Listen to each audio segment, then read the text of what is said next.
Hello and welcome. Today is part 2 of Distorted Devotion. It's basically a continuation and expansion from the first video that we covered, where I outlined the fundamental idea behind the narcissistic control that is seen within congregational settings as well as within the family dynamic.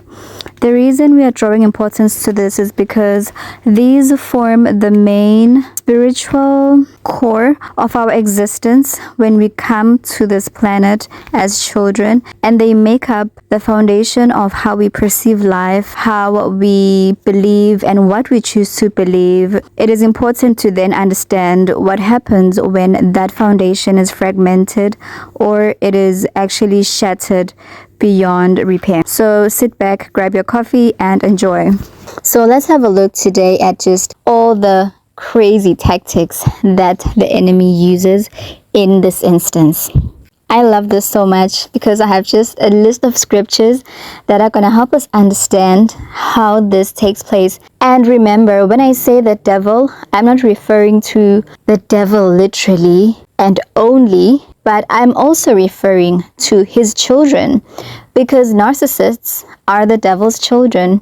It is written that they tell lies like the devil, their father. So not only does the devil step in, but he also has his children who do his bidding in destroying people's lives, killing people's dreams, and stealing people's destinies. So the first way in which the devil twists the knife is by amplifying isolation. He doesn't just let the church fail, he actively sows seeds of doubt and division within the church. This division is enforced through classicism. And within each class, there's a hierarchy of power where individuals compete to be at the top of the pyramid. They will compete to be leaders within each class, which further enforces isolation because belonging to a certain class or group doesn't help personal struggles or challenges. Instead, it amplifies them because now that individual has an obligation to participate in the activities of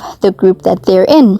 And within these groups, there'll be whispers of hypocrisy, scandals, power struggles, all kinds of cunning activities will be taking place, which will just erode any remaining trust. And so how this plays out within a family structure is that the devil intensifies gaslighting and manipulation. Of course, this is achieved through the narcissistic individuals within the family dynamic, who are the enforcers of this kind of toxic environment. They are the foot soldiers who make sure that the abused or targeted individual knows that they're completely alone, and certainly that no one understands or cares about whatever pain or struggle they have.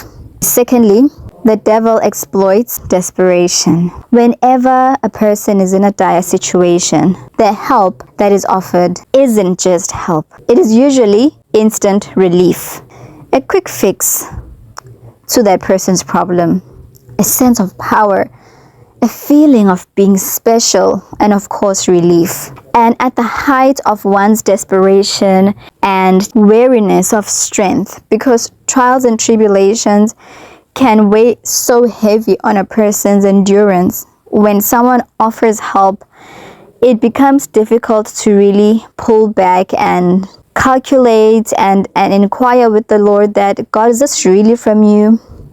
In most cases, when people have been stretched so thin emotionally, resourcefully, and otherwise, when the help arrives, they are just grateful that finally someone sees me, hears me, and I've got the help.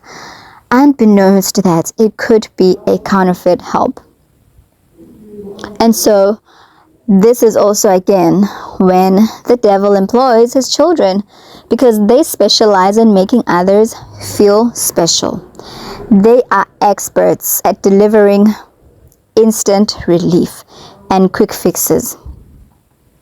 It's crucial for us to understand that this is nothing but a tactic from the pit of hell The moment someone tries to be excessively nice to you, spends on you exuberant amounts of money, and goes out of their way to make you feel special, it may not also be money. Other times it may just be their gestures, attention, their care.